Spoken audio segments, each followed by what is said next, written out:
Welcome to The Beat, your go-to where leaders, founders, and investors share insights on growth, innovation, and business building. I'm Chitra Nabat, your host. Joining us today is Ken Washington, Medtronic Chief Technology Officer. Ken, welcome. Thank you for joining us. Thanks for having me. Medtronic, a global medical device company with about $32 billion in revenue, touching almost every area of the body. Your areas of strength are cardiovascular, neuroscience, diabetes, and providing devices used in surgeries.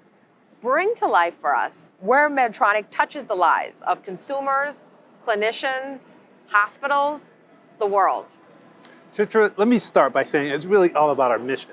Our mission is something that we are so passionate about. Our mission is to alleviate pain, restore health, and extend life.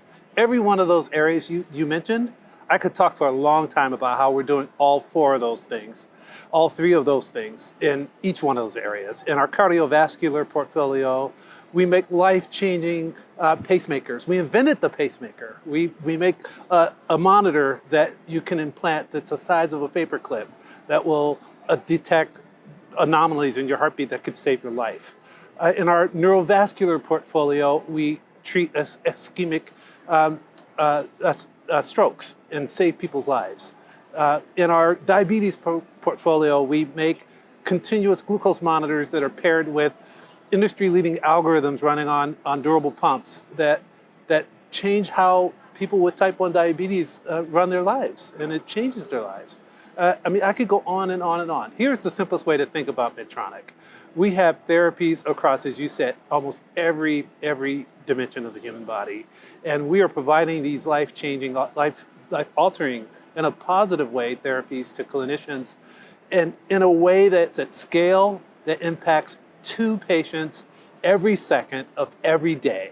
Just think about that. In the moments we've been talking, which is just under a minute, we have impacted over 100 patients. And that happens every day of every week of every month of every year.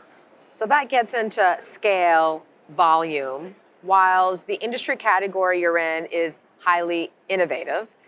There's still a lot of commoditization. Stock price is relatively flat over the past year. So how do you think about, what are the top 3 drivers to growth? Well, it starts with just having a commitment to continuously innovate. So we like to say that we engineer the extraordinary at Medtronic. And it becomes extraordinary because we never stop innovating. And so we're innovating, for example, in our structural heart business, where we're bringing to the market a new leading heart valve technology in Evolut TAVR. We have clinical data that shows that it gives better outcomes and leads to a better patient response. In our cardiac ablation business, we've innovated to bring a mapping technology that you can use to map out the heart and then bring a pulse field ablation. We have the first FDA-approved pulse field ablation in our therapy in our cardiac ablation business. It's one of our biggest growth drivers in the industry. And then in robotics, in surgical robotics, our soft tissue robot is growing at double-digit rates. And this is going to change how surgeries are performed. We're in robotics because we want to be in surgery. And we're creating the next innovative way of doing surgery with soft tissue robotics, with the Hugo robotic-assisted surgery platform.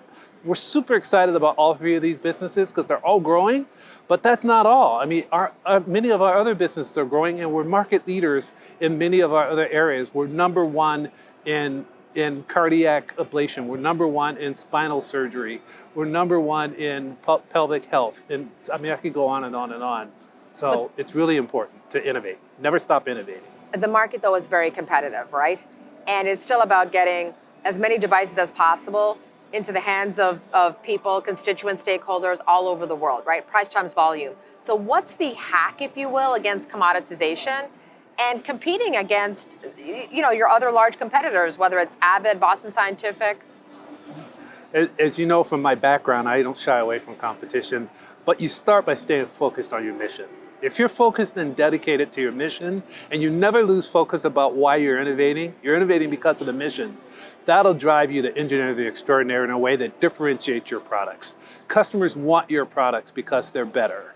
and because they know that they can count on you to bring the next iteration of innovation. And we're doing that in digital surgery, we're doing that in cardiac ablation, we're doing that in structural heart, we're doing it in all of our therapies. And so it's all about driving innovation into our products. Take us into your AI Center of Excellence.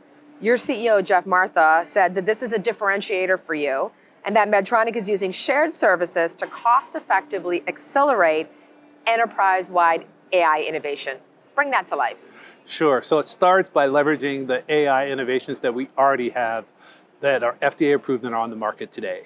And we are, I believe we're the leader in terms of bringing AI-enabled therapies, products that clinicians are using today. In our GI Genius product, on their best day, endoscopists miss 1 out of 4 polyps. Equipped with GI Genius that uses real-time AI and analytics, they can improve their detection rate of potentially cancerous polyps by more than 50%.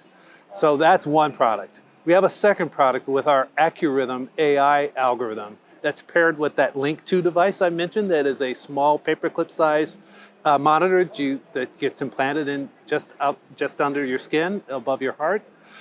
It allows the clinician to focus on what really matters without focusing on false positives by rejecting those false positives using an AI algorithm. We also have AI built into our closed loop algorithms that are used in our MiniMed 780G pump in our diabetes program.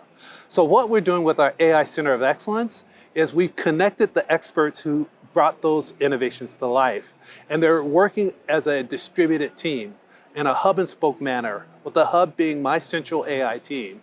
And we're enabling them to accelerate the next versions of AI that they're working on.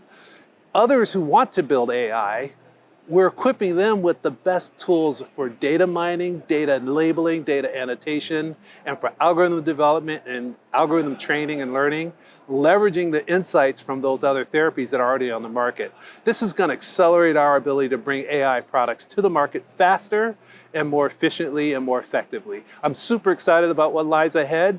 We're only going to go faster, and we're only going to get better with AI in our products. On this exact note, that is what it's about. It's this product development race, right? Yep. Acceleration of product development, acceleration of innovation, speed, time to market, critical differentiators. You're an experienced technology leader. What's your methodology, your secret sauce, if you will, to accelerating product development and innovation? And I say that from the place because you've been in different sandboxes. You were the CTO at Ford, where I first met you so many years ago, before subsequent leading consumer robotics at Amazon, earlier in your career, Lockheed Martin. So you've seen different sandboxes where there's similarities around commoditization, speed and time to market, the speed at which you can get product development done, commercialized, into the market. Well, it starts with people. You have to have the right people on your team. The things that innovators will do if you just set the right culture and you embrace the spirit of innovation and you teach them that it's okay to drive innovation in the products. And that means it's okay to experiment, which means it's okay to fail. But it's not okay to fail and not learn from it. And so set the culture to embrace learning, embrace innovation, and embrace experimentation, but also embrace excellence. I call it being an and company. We say that you can be an and company by driving innovation, but also driving excellence.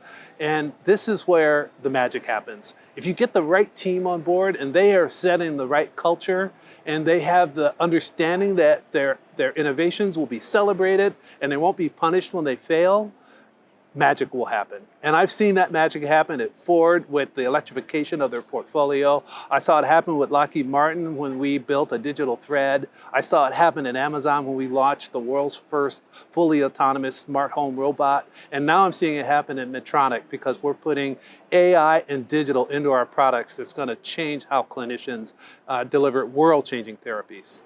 People and culture are important, but in all of these publicly traded companies, it is about performance, and you can't manage what you cannot measure. So when it comes to hardcore metrics, right? What are those metrics that you're held to internally, as well? So your internal stakeholders as well as your external stakeholders in terms of hitting those targets.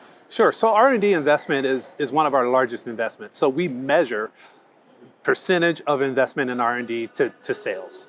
And we hold ourselves accountable to ensuring that every year when we go into our annual operating plan, that we're holding true to that value, that we're not like hurting our investment in R&D, because you have to continue to invest in R&D to drive innovation.